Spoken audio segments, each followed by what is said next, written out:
Welcome to the Ultimate Mixtape, an Andrew McMahon fan podcast covering his projects from something corporate to wilderness and everything in between. Join your hosts, Jess and Jimmy, as they talk about the Andrew McMahon fandom, upcoming shows, news, and discuss the music with you, the fans.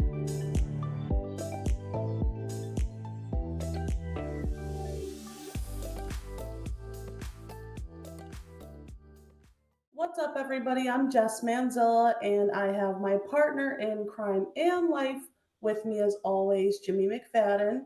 Hey, guys.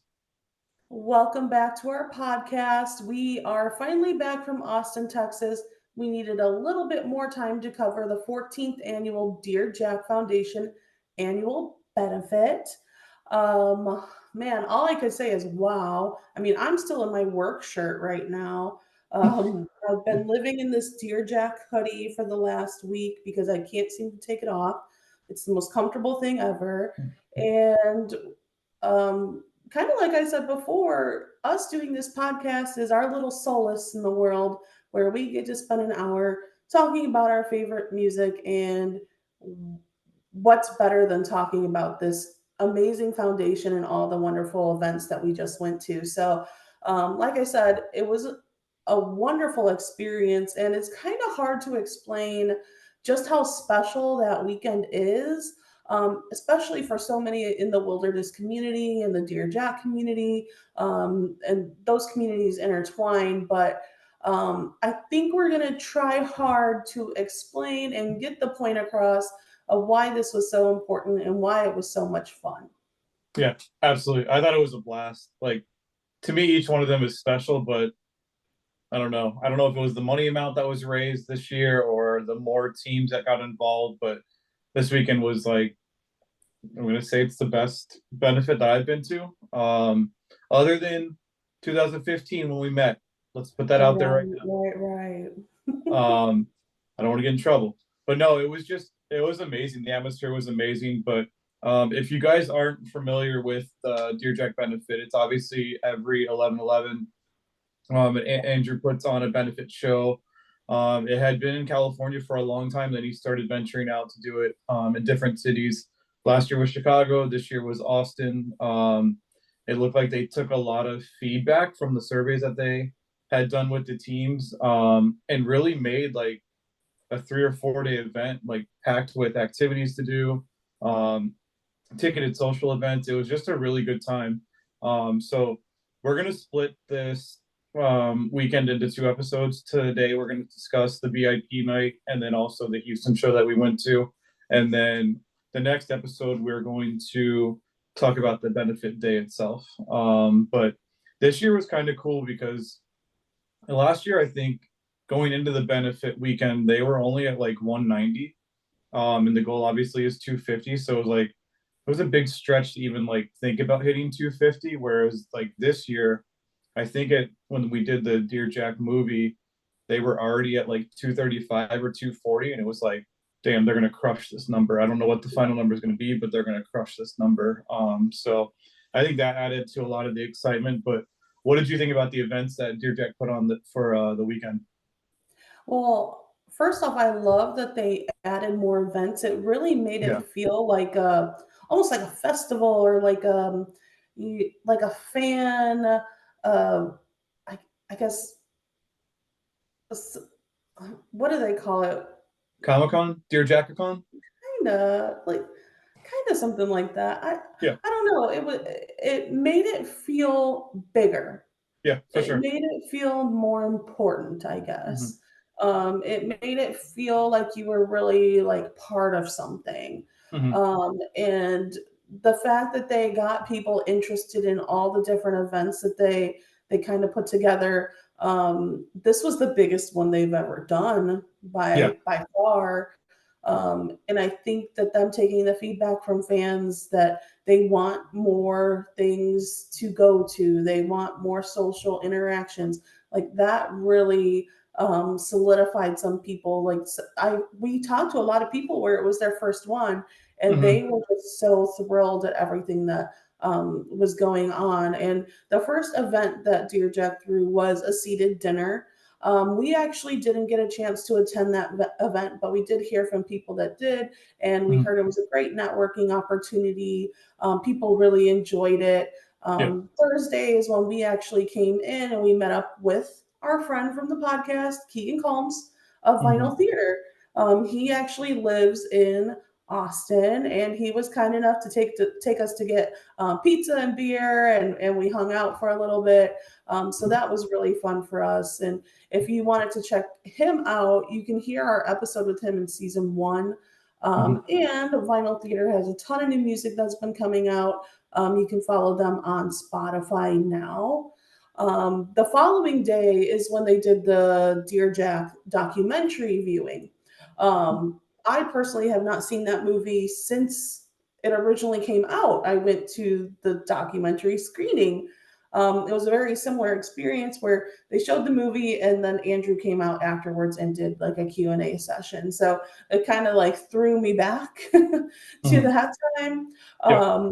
And for this one, I will say, man, it was emotional watching it back again. There were definitely a lot of things that I didn't remember about it, Mhm.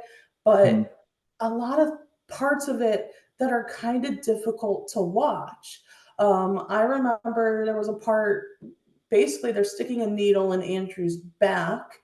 And you're like, man, that, like, the way that people are going through this, just deal with it because they have to. It's what Right. they have to do. And even like the moment where Andrew and his family, they're all just standing around him holding hands as the transfusion is literally being pumped through his veins. Like very emotional, Yeah. so cool to watch back, especially knowing like the different parts of his life now. There was a funny part to me where he literally says like, I don't even know if I want a family. And to think True. that he's on the other side of that now, he has a beautiful family. One who brought one of his most popular songs right now. Right. It's kind of amazing to see how that's all worked out, and it's fun, like I said, to be on the other side of it. Mhm. So I really did enjoy that experience of watching the movie. I will say I was a little bit disappointed that there weren't as many people at this event. It was very small. Um, they had done a great job with like having snacks and drinks and all that. So it was cool that we got that one-on-one time with the Dear Jack staff and to be able to talk to Andrew. And he came out after the movie was over to talk to people. It was a great chance for that quality time. And maybe it was just the timing of the movie on a Friday in the afternoon that prevented people from joining, but I thought it was like a perfect little segue into the events. And I was glad that it was so intimate. What did you think? Yeah, no, I agree. I think the time had a lot to do with why there wasn't a lot of people. Because in order really to do it, you would have had to take off Thursday and Friday of work, and maybe Mhm. some people couldn't do that because it was at 11:30 on Friday morning. So that I think had to do a lot with it. But they had so many events. I think it was hard to really pick a time to do that. So I think they did the best they could with it. But I think that that definitely had a lot to do with it. But I absolutely loved the idea of it when I saw it. I had even talked to Steve Bitzel about it. I was like, this is such an excellent idea. Like, I know they always do the scavenger hunt. Thankfully, they didn't do that this time because it rained every damn day that we were there. Um, and it's still raining. But I thought it was an excellent way to start the weekend. Some people had not even seen the documentary before. So that was like Mhm. their first time seeing it. I think it shows like how special this documentary is, how special Andrew is, and it's like now you see firsthand. And then the Q&A I thought was good. I thought it was actually really good to see his perspective now on what he thinks of the movie because he actually just I think he told us he just watched it like 6 months ago for the Mhm. first time in many many years, and he even got emotional telling us about it because he like went inside after watching it and it was like Kelly was in the kitchen, Kelly was at the house. It was like they have been through so much together that I think it hit him. So Mhm. but I really enjoyed the event. I thought it was a great way to like I know they did the dinner the night before, but it was a great way to start the weekend and really understand why the weekend is going on. But after the movie, trying to think, what did we do? We got ready. Obviously, we had to get ready for VIP night. Needed fried chicken, so we got fried chicken at Gus's. Just seemed like a mandatory thing to do in Austin. And then we went to go get some drinks with some friends, and I will say the bar name correct. It was Cockfight. Yes, that says Cockfight. I have called it other things that I will not repeat on here, but it was nice to just like hang out with Jade and Jeff and Amanda before the show, the VIP night. So it was right down the street. So that was fun. I thought when we entered into the VIP, they had the swag bags, which I thought were super impressive. That beanie is like so damn comfortable. They had the bracelet, and then they had the coffee mug and something else. I forget what the other thing was.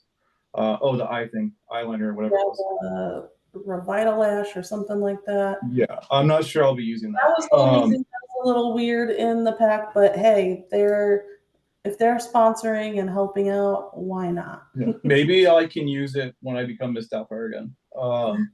But so they gave that bag, I thought was really great. And then posters and stickers. But I thought getting that stuff as a VIP was like actually it was a really nice swag bag. But it was like once you entered in, it was like you met everyone from Dear Jack again, which I thought was really fun. And then it was like a family reunion almost. It was like you saw so many people that you either saw last year in Chicago or that you haven't seen in many years. So I thought that was a lot of fun. But I think there was probably like an hour of just hanging out, getting drinks, and things like that. And then it was time to sit down and thanks to our very new friend, great friend, Tammy, she saved us some seats in the front row so we could live stream from AM Chalk to get some footage of that. But I thought it was an excellent start of the night. What did you think when you like walked into the venue? Yeah, I agree. Walking in there, it literally felt like you were walking into a warm hug. The lights were kind of dim, and everybody's like getting a drink or they're saying hi. There's lots of hugging going on, and everybody is just smiling ear to ear. I get a lot of social anxiety, and it gets awkward for me. But to see so many like happy faces and people that we were just finally meeting for the first time after talking online for so long. And then once the drinks start kicking in, it all gets a little bit easier. But one of Not my sure what you're favorite talking about. one of my favorite parts was talking to a lot of the teams that really crushed it this year during the challenge. So, like our friends, the llama lifters, we did a lot of touch base with them and just getting to know them. And it was so fun to talk to them, real person, one on one. I loved being able to hear what they thought as coming into the fundraising season with their own team because they did so well. So it was great to hear their perspectives on it. And then, of course, we run into people that we've met so long ago, like your Walter. Everybody loves Walter. Our friends Joe and Jill, Amy Lane and her husband Sherman, Jessica Parks, and so many more people. It was so fun to run into everybody. And like I've said before, I'm terrible at taking pictures, so I don't even think I took very many that night. Luckily, a couple of you guys did. So there is like a cute picture of us with Walter, and he's just such a sweet guy. But hands down, doing that is one of my favorite parts about being there in the first place is just talking to everybody. Maybe we'll just throw the suggestion out there. There should just be like a cocktail night where everybody gets to get together and like talk about everything and hang out. Because I feel like that's what everybody wants to do anyway. Right. I think that was one great thing about all the activities this year is like llama lifters. We've talked to them online, but we didn't really know them like person to person. It was like we saw them at probably 3 different activities. So it was like you got multiple chances to hang out with people. And I'm sure that was the direction they were going. So all these teams could network with each other in person. But that was really smart of them this week. Because normally it's like it's VIP night to scavenger hunt and it's the benefit and it's over. Like it's like what happened? I really enjoyed that social interaction of it because all of us are there for the same reason. So you can feel that there was always a lot of love in the room, and it's Mhm. something like the second you walked in, you felt it. So Yes. it's almost like you feel how grateful everybody is to be there, and nothing will dull the shine of that night. So there's a wonderful, wonderful group of people that put that all together. And Jimmy's going to kind of go into more detail about everybody at Dear Jack. But after everybody mingles and gets their drinks, Susan was running around letting everybody know the show's about to start. So we all got to our seats. And then, Jimmy, can you just like let everybody know what really happens at a VIP night once the show starts? Yeah. Yeah. I'll just go do a little play by play because it was like, I'm going to say it's split up in like 4 different sections. To me, this night is the most special of the weekend. Mhm. Um, I think it gives you the why you fundraise. You get to meet real people, participants of Dear Jack, like program participants is what I meant. And it's like you get to really meet and see where your money goes. So to me, it's a very moving evening. It's emotional, but it's really moving. So it's like, It definitely was emotional through the whole night. yeah, yeah, some tears, some laughter, some a little bit of everything. Roller But coaster, if you will. yeah, yeah. But at the start, I think Steve Mitzel, who was the interim director all year, I will call them rock stars, and I'm not talking about Andrew. He introduces the Dear Jack team, um, which just did incredible this year. And I was so like happy to finally meet Val because we had talked to her online so many times, but to see her like meet her in person, it was so much fun. And then obviously meeting Ryan, the new executive director of Dear Jack, that was nice to like talk to him for like 15 minutes or 20 minutes just to see like pick his brain on where he thinks the foundation should go and what ideas he has. I think he is going to be amazing. His background seems like it's a perfect fit. He was super like easy to talk to and things like that. I just think he's going to be an awesome fit to that team that's already there. I actually Um, loved watching like his reactions to some of the things because obviously this can be a lot. You're working with a musician and like yeah, this huge fan base, and I'm sure it could be overwhelming. But he was so up to the challenge of meeting everybody and really like taking the time to get to know people. So it was really cool of Ryan to like take that time, and I really enjoyed that.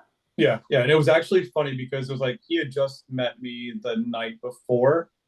And when he saw me at the VIP night, he literally put his drink down. He stepped back a few ways and he was like, "Let's hug." And it was like he was ready for an aggressive hug. So it was like your personality already fits. Jimmy hug. Yeah. But I do want to stop before I go further. But I got to talk about Mitzel for a second Mhm. because interim director typically is like he's just there, he or she is just there, and they're not really doing much. Mitzel kicked ass this year. Like Yes. he gave me a lot of shit, which I knew was all in good fun, and I loved it because I give him shit back. But all joking aside, he did a hell of a job. And I actually really enjoyed like working because I knew him obviously for a few years. We first met last year, but it was fun to work directly with him and like pick his brain ideas. We had him on the podcast. It was like he was very into it. Yeah. It did Thank take you us. to Steve Mitchell. He came on the Yeah, podcast, gave us all the details about the yeah, podcast beforehand. What a great job, even getting to the goal of the fundraiser before the actual 11/11 night. Like, that is yeah. incredible. They surpassed all expectations. And if it wasn't for Steve, none of that would have happened. Yeah. So kudos to you. Kudos to you, man.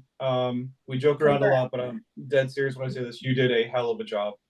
So moving on though. So after the team, like they introduced the Dear Jack team, they all speak for a few seconds. They bring up the program. They bring up some of the program participants, just so you can hear their story. There was also a couple from who has done the Breathe Now retreat, which was really cool to hear their story from each of them because it was totally different. Um, but first up was Brandon, and we actually met Brandon last year. Mhm. Um, he is a musician. He's a guitar player, and has a band called Color Failure. And he just talked about his story, how he got into Dear Jack and how much it's helped him. I thought it was really cool that last year, because with Lifeless, you get like a wish. And his wish last year, he used it so his bandmates could be in Chicago, and he could play at the VIP night. And it was like, that is so cool, that he got that experience with his band. So I thought that was a really cool way to use your lifeless wish, is having your band play VIP night with Andrew. So No big that was pretty, yeah, no big deal. It's just Andrew. But then the next two people were Ashley and Ryan. I could talk a whole podcast on how much I love them. They impacted me pretty quickly. There are a couple. They actually did do the Breathe Now retreat. Ashley is a breast cancer survivor.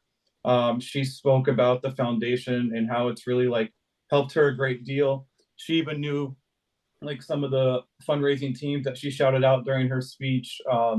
A massive Andrew fan, has tattoos of Andrew, stuff everywhere. She was awesome, but I want to focus on Ryan just for a second because he gave his experience as a caretaker, which was emotional, but really cool to hear like his perspective. So it was really interesting to hear like how he tries to support her, but he also needs the support. So it was like the patient, his wife, obviously goes through so much and it's so difficult.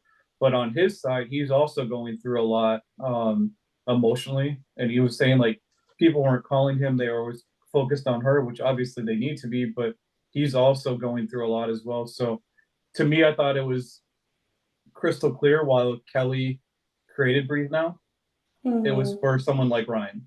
And it was like Ryan and Ashley said how much that Breathe Now retreat like got them back together, focused again. And it was just, it was awesome. Because I've always seen the Breathe Now stuff and I've heard like from Dear Jack, but it was nice to hear from two participants that actually did it and how it affected their relationship for the better. Literally could not stop crying. Yeah. Yeah. Just hearing them and their story and how strong they were during that whole experience together. It was so amazing to meet them. Brett called it. She said that we are going to be best friends with them, and they are just fantastic people. I can't wait to get to know them more. I'm telling them, like, come down to Disney, let's hang out, let's have fun. They're just such wonderful people. So, that was very impactful because that was a different perspective that we haven't heard before. At all, yeah. And I did tell him he made me mad though, because he made me cry like a baby in the front row. But no, his story, it was just great to hear that perspective, because it sometimes gets overlooked, it's overshadowed, and it's like his side is just as hard, or whoever the spouse or caretaker side is just as hard as what they're going through. So Kelly making Breathe Now, it was like, this is why. But next up, they talked to Lisa, spoke to us, and she was just, I thought she was fun. She's a dog groomer, so obviously she was really cute. I loved we clicked her. with her. Yeah, we clicked with her real quick, and it was her telling her story. Was like she wasn't really focused on her cancer treatment or anything like that. She was focused on, well, what about the dogs? What about when I'm sick and I don't feel good and I can't groom the dogs? It was like her focus was all of those dogs, and it was just like, it's a pretty cool person. So I enjoyed her story because obviously Actually, she talked about the letters with love, and that was really impactful because she said she still has them on her wall. Right. And when she has a hard day, she looks at them. I was like, wow, like that's incredible. Like they get like hundreds of these cards with, somebody writing jokes to them or, knowing about their animals and, stuff like that is really cool. Yeah. Yeah. I forgot about that part. And she talked a lot about that because it was like, I still read them today. And it's just like, wow, that it's amazing what those words from strangers can do for someone's day and still do today for her. So that was actually really cool to hear. And then obviously last but certainly not least, Nikki, her story. I could cry right now, but she was very honest at the very beginning of her story because she was like, I didn't want to fight. And it was like, you typically don't hear that brutal honesty. She was like, I didn't want to fight, and then she talked to her dad, and it was like, okay, I'm gonna fight. We're gonna kick this thing's ass. And it was like, it's amazing just to hear someone say, I don't want to fight. It was like that really hit home, because that could be the reality for some people. But during her story that she was telling everyone, it was really, really sad to hear that her dad had passed away, because he seemed like he was her rock for literally everything, whether it was this cancer journey or before. Like, he was her everything. So that was really tough to hear, because she was going in the middle of it, and he had passed away. But from what she was saying, Dear Jack really jumped in, like immediately, and it sounded like Susan almost was like her dad and her mom all in one, because it looked like, from what we saw, they really clicked very quickly, and Dear Jack jumped in, and like, that's her family now. This community is her family now. So that was like, you're making a damn difference, in someone's life. So all of those stories to me they were all different, but every one of them was moving. They were emotional, they were real. And it shows me how much a donation of $1 would help. Like, it doesn't have to be $6,000. It doesn't have to be $20,000. Every fucking dollar matters, and I'm gonna preach that over and over again. It just does. So after they spoke, the last part, oh no, I think Andrew got on stage for a second, because they were about to do the awards, but he was like, I'm not sure if I'm ready to do a performance tonight. And it was like, after hearing all these stories, it was like, I don't know how you're gonna go up there and sing for an hour and a half. But they were just so emotional and so real. So for the first time this year, they did awards, which I thought was a great way to recognize some really important people of the community. I thought it was like, these people deserve the recognition. This is really cool that you're calling them out, in order to give them the recognition. So I think there was 5 awards. Elisa Chin, she won for inclusivity. Ali Borowski won, for integrity. She is CEO of Find Your Anchor, which they are doing amazing work with. They're aimed at like suicide prevention, awareness, and education. I read a little bit about them after hearing about her. They're doing some amazing things. Susan obviously won for compassion for obvious reasons. And then Will Reiser won for impact. It was kind of sad that he couldn't make the event, because his dad had just passed away. Yeah, so that was sad. And then lastly, but not leastly, Lisa, Christine, Nardi, Blaze won for community. Woo! Yay, Lisa. I'm just gonna say, yeah, go. And we may be biased, but she deserves that. Yeah, just a little. She deserved that award so damn much. She was the only person I thought of when the award, like, the idea even came out, and like, you had to put in votes for. That was a community nomination vote. So Yeah. For her to win that, enough people had to actually nominate her. Yeah, and it was, to me, there was no other person. Like, it was so easily to pick her. But it's like, she does so much for this community, whether it's fundraising season or whether it's just Andrew shows or whatever. It's like, she shares everything during fundraising season for all teams, what they're selling, what they're doing, what events they have. She helps people with questions about tickets. Like, she's literally a one-stop shop for Andrew stuff. And we saw it firsthand, because we had the damn AM Chalk account. That was stressful. Yeah, that 2 days, it was like, I feel like I'm going viral for 48 hours, because it was like message after message, DM after DM, like after like. It was like, holy cow, when do we get to give this back? Because it just blew up our phones, and it was like, I can't believe I only saw 2 days of this, and this is what she does. She does it for free. She does it with no complaining, no nothing. She literally deserved that award so much. And I was very happy when she changed the password. So it kicked us out of the account, because So think about this too. Like every time Lisa takes her time to reply to somebody through AM Shock, answer a question, those are moments out of her day, out of her time with her boyfriend, out of the time with her family. And she yeah, does that because she loves the community so much. So if you ever want to repay her, donate to her page. yeah, That's the best way to do it. yeah, yeah. It was. I could not believe it that I was seeing it firsthand. It was like DM, like in an hour, you'd probably get 20 DMs, and it was like that doesn't include the likes and all the comments on various pictures. It was like this is insanity. Please change the password. I need to get out of this.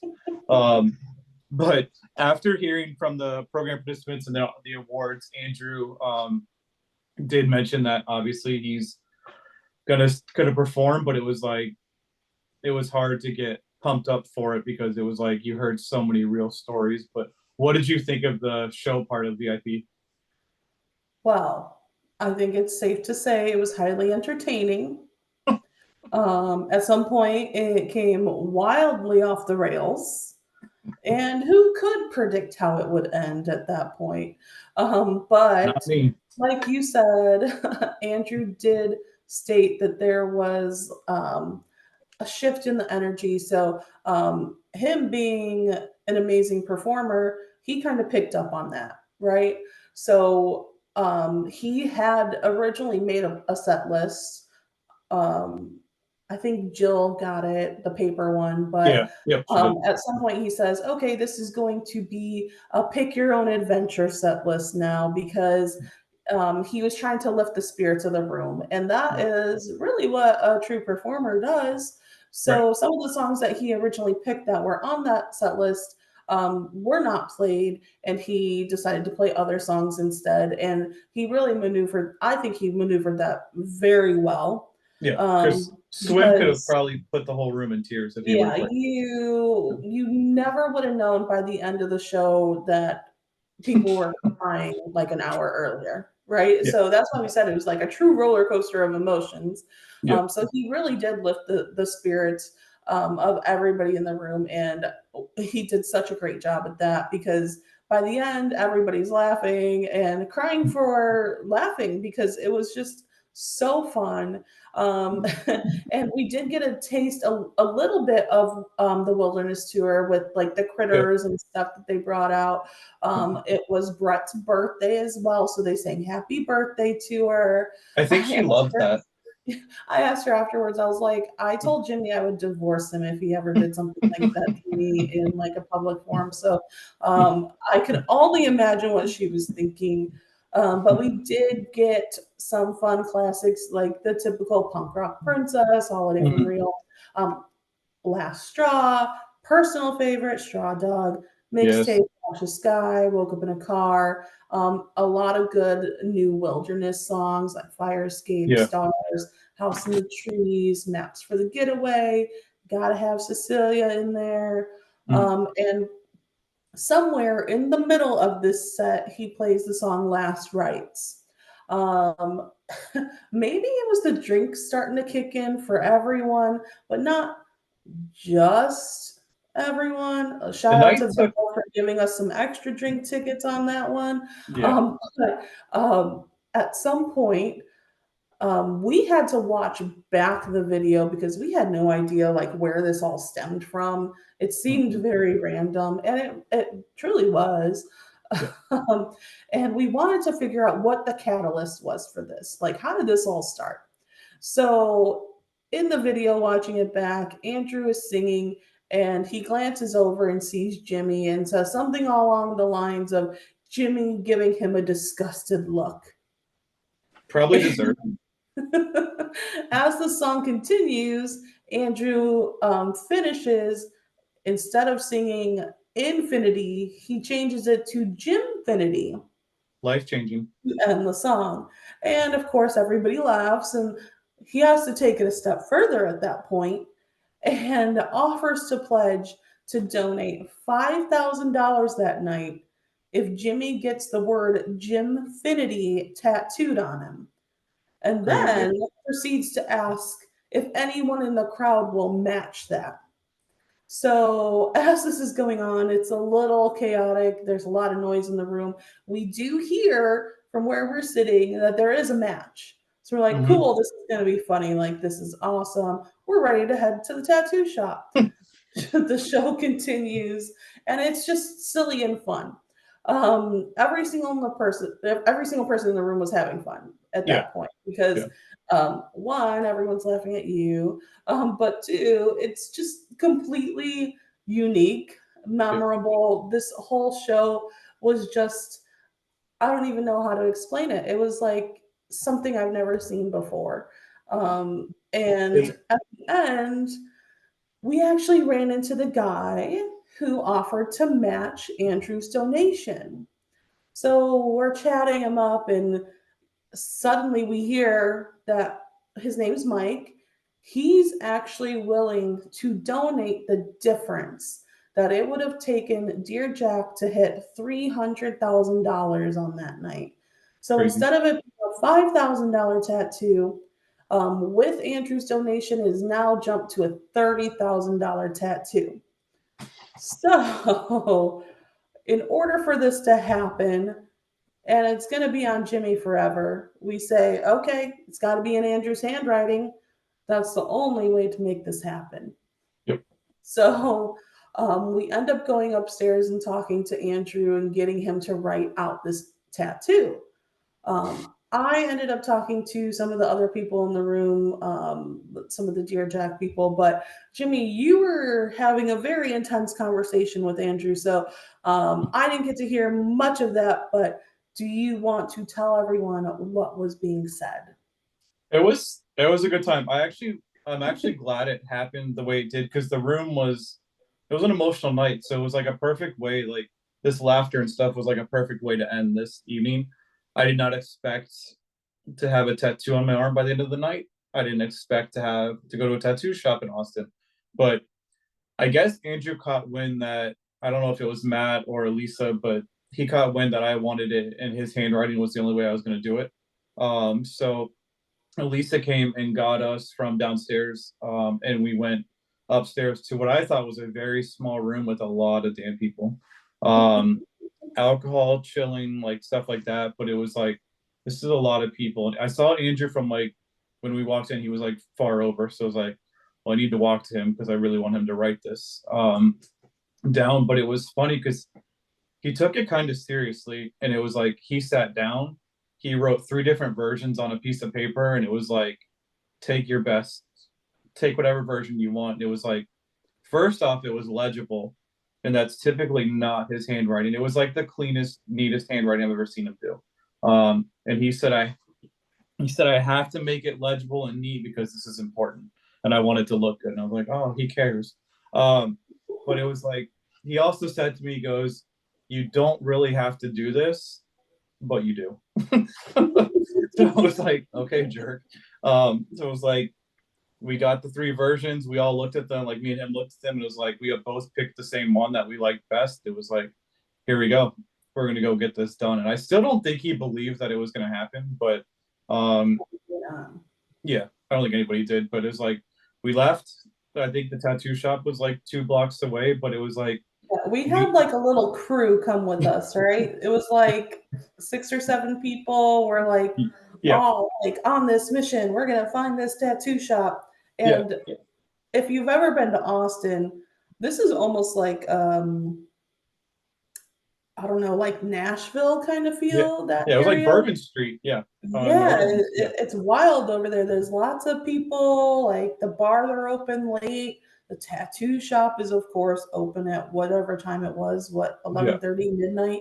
yeah. So we had no issues finding a tattoo shop that was willing to do this. No, it was nice that it was so close. So it was Mhm. like I said, it was probably like 2 blocks away, but I thought it was really fun. Obviously, we had like Jade and Amanda. KDP was with us, but Mike came with us, who was doing the donation, which I thought was it was really funny because it was almost like he had to make sure this happened before he was gonna donate any money. And he's actually a super nice guy. We've actually hung Yeah. out all weekend, so but I actually enjoyed him being there. We took a lot of pictures after it was done, but we gave the paper to the tattoo guy. it was like $100, and I said, all of you guys are paying this. I'm not paying this, so I'm getting this done on my arm. So everyone chipped in, and I think it was, what was it, me, you, Jade, and Amanda were allowed in the actual room where the tattoo was done. And what did it take, 5 minutes? Yeah, Like, it took him longer to find Jack's mannequin on Spotify than it took for him to actually do the tattoo. he was like, "What do you want to listen to?" And I'm like, "Just put on Jack's Mannequin." And I assume he was spelling it Jax or something because, like you said, searching for Jack's Mannequin or doing the tattoo was quicker. He must have put on like a Jack's Mannequin radio because we were jamming the Dashboard Confessional instead. So Right, right. I think, what did we listen to, like 2 songs, and it was over. Like the tattoo was already done. So that part was really funny. I was glad it wasn't painful. It burned a little bit, but that's expected. But I had texted a picture to Elisa when it was done, because I knew she was obviously with Andrew. And then she sent me a picture back with Andrew holding her phone with the picture of my arm with a shocked face with his little Ken blonde hair. But totally unexpected.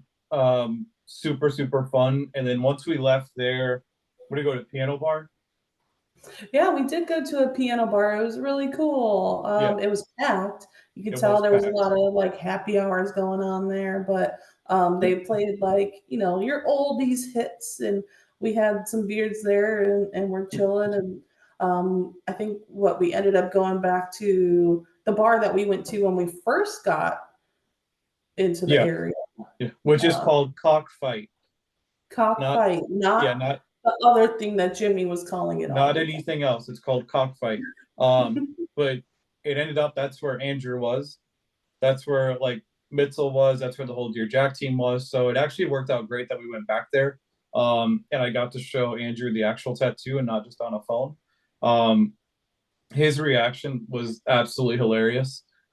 He whispered like, "I can't believe you got this done. I love you." And I was like, "Of course I'm gonna do it. Like you dared me to do it, so of course I'm gonna do it." But to me, it's like, again, I'll get sappy for a second because to me it's more than a tattoo. Like it's a great memory for me personally. It's a great memory for you. Like Jade and Amanda had a great time, but I think it's important to remember what did the tattoo do? Like $30,000 for a 9-letter tattoo. Like that's 15 lifeless. We heard about, was there 7 people, 6 people on stage Mhm. about lifeless? We saw how emotional that was. We're gonna help 2.5 times that number of people that were on stage. Like that is, it's bigger than a tattoo. It's bigger than the dare. It's like that's just gonna help so many people's lives, and I just feel grateful that he pointed me out obviously to do it, but it was like I was grateful that I could even be a part of this and that we did it. And it's like $30,000 is a huge amount of money for Dear Jack and what it's done. And thank God for Mike because he stepped up and was like, "You guys are at like 270 or 272. I will do whatever it takes for you to get to 300,000 that night." So He's a really cool guy. I'm so glad yeah, we got to spend time with him over the whole weekend. We connected on Facebook, so we'll stay in touch with him. But it was like impactful afterwards to think yeah, about all the people that it could help. So, yeah. yeah, you have this silly little tattoo. We were actually, here's my idea, throwing this out there, Hmm, getting temporary tattoos that say Jimfinity and having them for Andrew's boat next year. And then you absolutely. never know, Jimmy might be walking around in a Buzz Lightyear outfit at that point. Could happen. Could happen. But it was so fun. Like I said, I love having the memory of it. I have actually looked at it since we've been back, and it makes me laugh, but it also makes me feel how impactful it was. Because now they are going to use that money for a lot of families who need it. But And I then thought that, what did your mom say? oh yeah, I said I'm back in Florida, and she goes, "Nice tattoo," or she goes, "I heard you got a tattoo." I'm like, "Damn, she knows everything. She knows everything." Um, but I thought VIP night was amazing. The whole from start to finish, it was just amazing. Again, I didn't expect to be at a tattoo shop at the end of the night, but I would do it again and again if it was going to raise that much money for Dear Jack.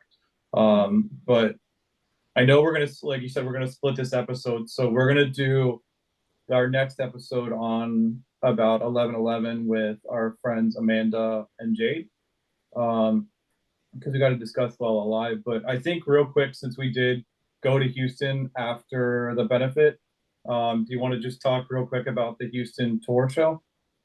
Yeah, we're going to split this up in a weird way, so it won't be in Yeah. order of the shows that we went, Mhm. but we're going to take some more time with Jade and Amanda and really like get down to like what everybody was feeling, being able to go on stage with Andrew because whew, that was surreal. Add that to this weird weekend of events. But Yeah.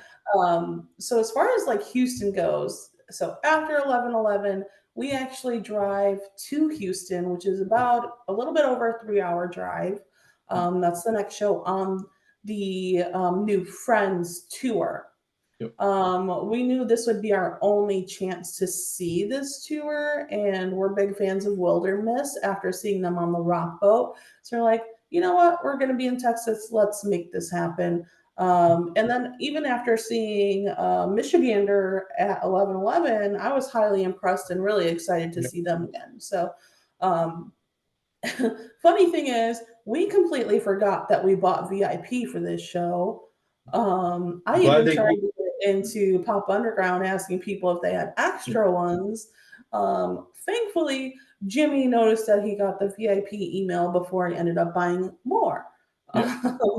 So kudos to our past selves for hooking our future selves up.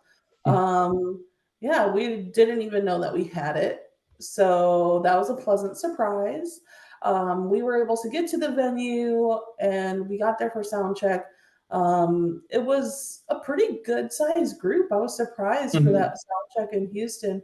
Yeah. A lot of people were very excited to be there. The last thing on our little show trilogy bucket list was we wanted to be on the barricade for one of the shows. So this was the show that we actually tried to do that.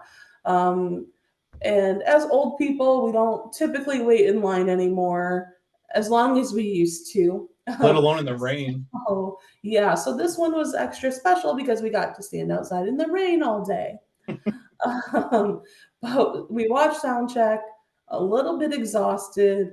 But one thing that made me happy, just even being there, was like there was this little family, and there was a little girl who was adorable with her little.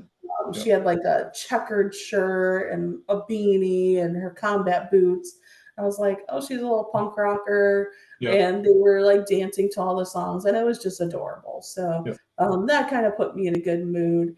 And after sound check, they actually moved everybody outside the venue. There was like this weird, like back outside part that had a table where they had like the posters and stuff, and the postcards, the pins, and we got to see Andrew. So we tried to get through that quickly so that we can get back in line so we can get the barricade spot. And it was gotta fun learn the to, game. talk to Andrew about that stage experience because it was very weird. We'll go into more details about that, but other people have done it before and they didn't have the same experience we did, but it, we'll talk about it on the next episode. Yeah, no, I have a ton to say about that experience. It was the biggest bucket list item I had left, so I'm glad that we got to do it. But I'm glad we were actually able to see the Houston show, because like you said, he's not coming anywhere near Florida after the Floor tour. He was here 3 or 4 times. Because I really wanted to see Wilderness. Their new album is so damn good. Go listen to it. It's called Levitate. Go listen to it and go listen to it again. So to hear those songs live, it was great, and just to see them, because we ran into Emma, the lead singer, on 11/11 real quick, but it was nice to spend some time with them after the show, because Rockwell, we got a lot of time with them and got to know them, so that was really if you have never seen or heard of Wilderness, they are only 3 people. If you listen to one of their songs, it sounds like there's like 10 people playing all these different sounds. So they literally, as they're performing, they're producing all of the music and all the sounds on stage. And it's really cool to watch, and they're extremely talented. Yeah. And then Michigander, I've heard of them. Like, I know Andrew has like promoted them a lot, and I think he was on a podcast with them or something. They were excellent. Like, I want to listen to more of them. And if they're ever I listened near to them here, all day today. oh, did you? Yeah. If they're near here again, we definitely need to go see them. But overall, Austin and Houston were so much fun. It was an amazing weekend. I wish we could have seen the sun while we were there. I guess that wasn't a thing on the bingo card, but I just think it was an amazing weekend. 11-10, the VIP night was everything and then some. And to the Dear Jack team, you guys had one hell of a weekend. You guys did. The activities were fun. Highly recommend doing the activities again, because it was a great way for us to network with a ton of people that we wouldn't have been able to in like a little 2-event thing or something like that. And we got to see the Dear Jack people a lot. Like I said, we haven't met Val. We hadn't met Ryan, obviously, because he's brand new. So it was nice to spend time with them. But I had an amazing time. Do you have any final closing words? No, I mean, just a huge shout out to our friends, Jade, Jeff, Amanda. They were our ride or dies this whole weekend. So happy to have met so many of you guys at the shows. It was a blast. And like I said, my favorite thing is talking to people, hearing their stories. I'm still trying to get some people to come onto the podcast and tell us what they got going on. And next year, now that the cruise is finally announced. Is that cruise real? Yeah, it is a real thing, and I was not lying about it. Oh, I thought it was a rumor. I thought it was a fake rumor on Reddit. Yeah, well, those people, now they know they can shove it, but that's a nice way to put it.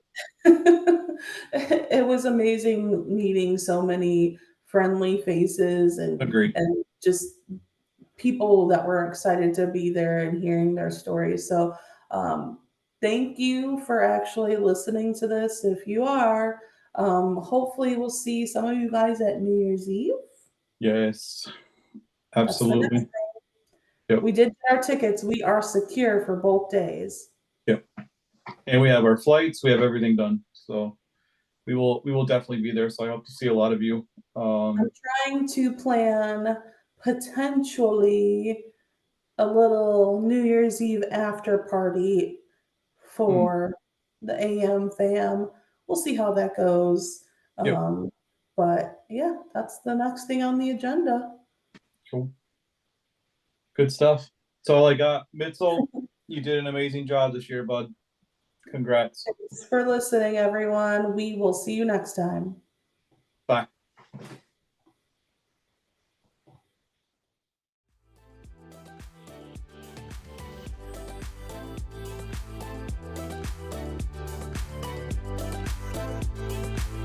Thank you for listening to the Ultimate Mixtape, an Andrew McMahon fan podcast. Don't forget to like, share, and subscribe everywhere you listen to your podcasts. To keep up with the latest news, visit our website, www.theultimatemixtape.com.